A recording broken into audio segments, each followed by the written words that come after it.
Assalamualaikum warahmatullahi wabarakatuh. Salam sejahtera untuk kita semua. Bagaimana kabarnya semua? Semoga selalu dalam keadaan sehat walafiat ya. Sebelum kita memulai pembelajaran pada hari ini, ada baiknya kita berdoa menurut agama dan kepercayaan kita masing-masing.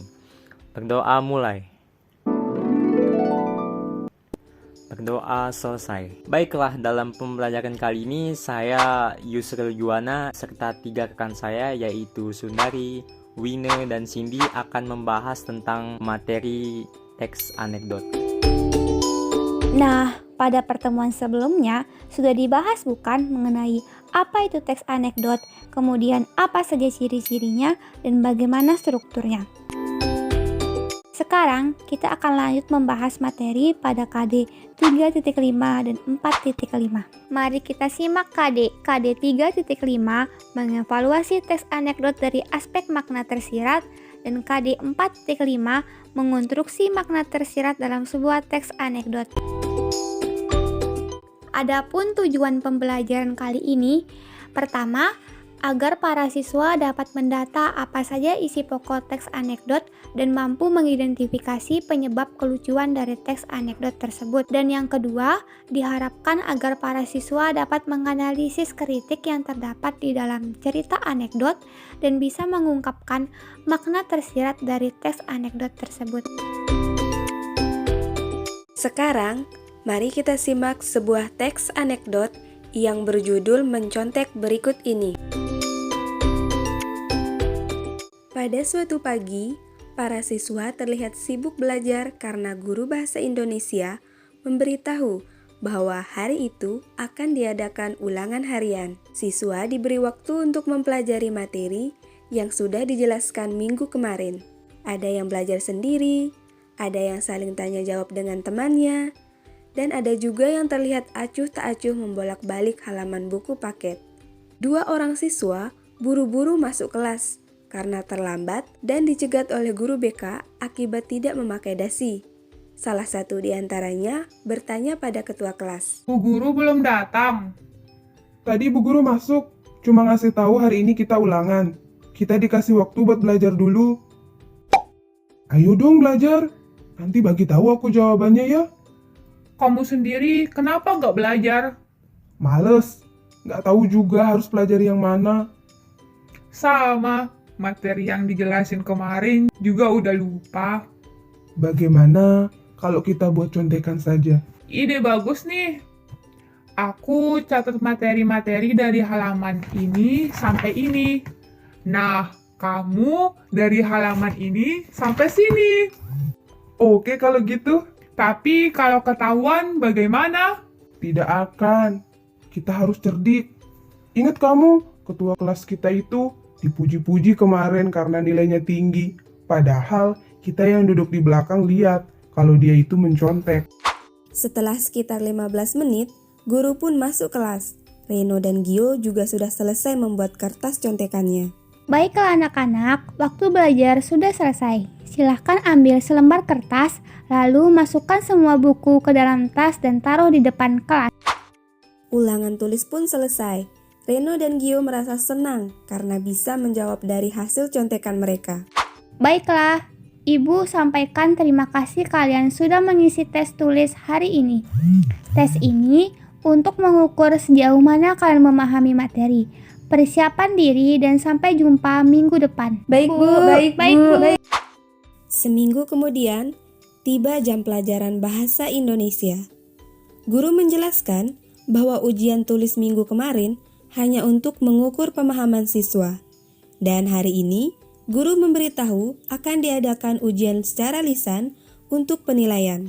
Saat ujian lisan, Reno dan Gio tentu saja tidak bisa menjawab pertanyaan dengan benar, karena pada dasarnya mereka belum memahami materi dan menjawab tes tulis kemarin dengan hasil contekan mereka. Guru mengatakan hasil tes lisan kali ini cukup memuaskan. Namun, guru juga heran dengan beberapa siswa, terutama Reno dan Gio. Kemarin jawaban mereka banyak yang benar, menandakan mereka sudah paham materi. Tetapi saat tes lisan mereka tidak bisa menjawab. Reno, Gio, Kenapa kalian tidak bisa menjawab? Kalian mencontek ya kemarin untuk mengisi tes tulis itu. Maaf Bu, kami cuma mau nilai tinggi. Tes itu untuk mengukur pemahaman kalian, tidak untuk dinilai. Nah, berarti kalian sudah berbohong nih. Iya Bu, maaf, kami bohong, tapi Ibu juga berbohong. Maksudnya? Ibu tidak bilang kalau tes ini hanya untuk mengukur pemahaman dan tidak dinilai. Kalian tidak dengar atau tidak di kelas. Sebelum tes tulis itu, Ibu sudah sampaikan informasinya dengan jelas. Reno dan Gio hanya bisa terdiam. Bagaimana mereka dengar? Mereka telat masuk kelas. Apakah kalian sudah paham dari contoh teks anekdot tadi yang berjudul mencontek? Selanjutnya, untuk mengevaluasi teks anekdot, kita perlu tahu tentang pokok-pokok teks anekdot. Apa sih pokok-pokoknya? Pokok-pokok teks anekdot. Yang pertama, penokohan atau partisipan. Jadi, sebuah cara untuk mengatur pengarang bagaimana meletakkan tokoh yang bersifat humor dalam sebuah teks anekdot, atau bisa juga disebut sebagai karakteristik tokoh maupun tingkah laku tokoh yang akan menonjol dalam sebuah teks anekdot. Penokohan dalam teks anekdot yang berjudul mencontek adalah Reno, Gio, ketua kelas, dan ibu guru. Yang kedua yaitu peristiwa atau kejadian atau konflik. Nah, pokok ini merupakan sebuah sorotan penting yang akan terjadi pada suatu bacaan teks anekdot. Konflik dalam teks anekdot yang berjudul mencontek tersebut adalah Reno dan Gio ketahuan mencontek karena pada saat tes lisan mereka tidak bisa menjawab. Selanjutnya yaitu latar. Nah, latar ini merupakan susunan teks dalam sebuah bacaan. Sifat humor. Nah, sifat humor ini harus ada dalam teks anekdot. Sifat ini bisa sebagai tingkah laku, kecerobohan, kelucuan, maupun kebodohan. Sifat humor dalam teks anekdot yang berjudul mencontek adalah Reno menuduh gurunya berbohong karena ia tidak mengetahui pengumuman padahal ia sendiri tidak dengar karena telat masuk kelas. Nah, setelah mengetahui pokok-pokoknya, kalian juga harus mengetahui makna tersirat. Apa sih makna tersirat? Apakah kalian tahu? Makna tersirat adalah makna yang disampaikan secara langsung atau terbuka dari sebuah teks, tetapi secara tersembunyi. Jadi pembaca ini harus membaca keseluruhan sebuah teks untuk menemukan makna tersirat. Selanjutnya, kita akan membahas mengonstruksi makna tersirat dalam sebuah teks anekdot. Jadi, anekdot diciptakan berdasarkan pengalaman atau peristiwa yang terdapat di sekitar. Teks anekdot ini juga dapat ditulis dengan cara yang berbeda, dengan cara mengonstruksi anekdot orang lain ke dalam bentuk yang berbeda. Apakah kalian tahu mengonstruksi itu apa? Mengonstruksi berasal dari kata dasar konstruksi yang berarti susunan.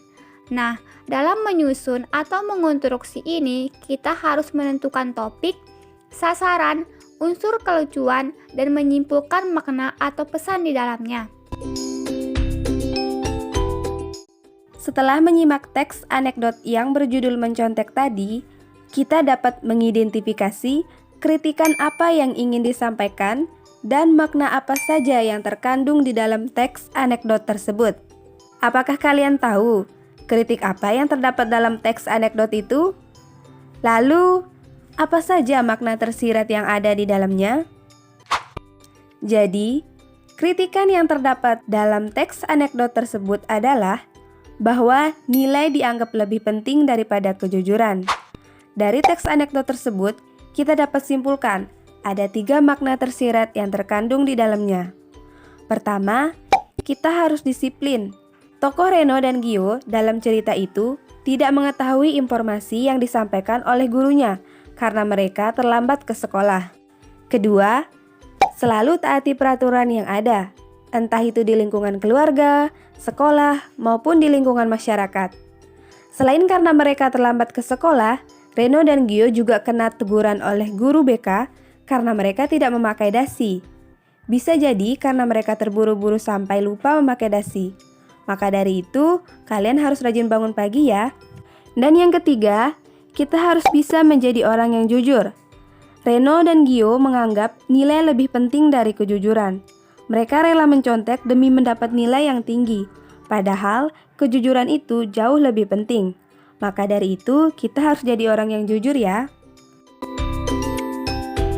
Bagaimana? Apakah kalian sudah paham mengenai materi yang disampaikan tadi?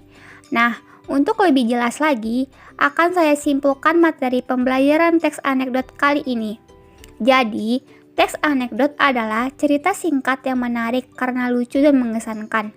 Nah, untuk mengevaluasi teks anekdot dari aspek makna tersirat, harus mengetahui pokok-pokok teks anekdot. Selanjutnya, untuk mengonstruksi makna tersirat dalam sebuah teks anekdot, yang akan kita lakukan yaitu menentukan topik, sasaran, unsur kelucuan, serta menyimpulkan makna dan pesan tersirat di dalamnya. Nah, agar pemahaman kalian meningkat dan dapat berpikir kritis, saya akan memberikan sebuah penugasan yang menarik, yaitu menentukan makna tersirat pada teks anekdot yang terdapat dalam buku paket siswa halaman 88. Mudah bukan? Tugas ini dikerjakan secara individu ya. Nah, untuk pengumpulan tugasnya, silahkan melalui Google Classroom dan waktu pengerjaannya 2 hari dari sekarang ya. Kerjakan dengan sungguh-sungguh dan tetap semangat. Baik, sebelum kita mengakhiri pembelajaran pada hari ini, marilah kita melafazkan hamdalah. Alhamdulillahirabbil alamin. Semoga ilmu yang kami bagikan dapat bermanfaat untuk teman-teman. Terima kasih. Wassalamualaikum warahmatullahi wabarakatuh. Sampai jumpa.